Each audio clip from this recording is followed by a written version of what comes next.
Why do 92% of Ready or Not players never hit S rank with AI? Because one mistake from your squad and it's all over. But you? You're about to break that streak. First rule, no one dies. Not suspects, not civilians, not your AI. That means your AI needs a full makeover. Give them only the VKS Pepperball rifle, dump all their deadly sidearm ammo, slap on heavy armor and gas masks, and stuff their pockets with CS gas grenades and wedges. You? Beanbag shotgun or VKS, mirror gun for peeking, light armor for speed, and a gas mask. Every door? Stack up, mirror for traps, breach with gas, and let your AI enter first. While they handle the chaos, you spam yell and order restraints, no freelance heroics. Queue up commands for red and blue teams, and for maps with killer traps, park your AI at spawn and solo the tricky bits.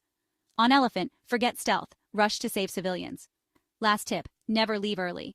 Search every inch for weapons and stragglers before you extract.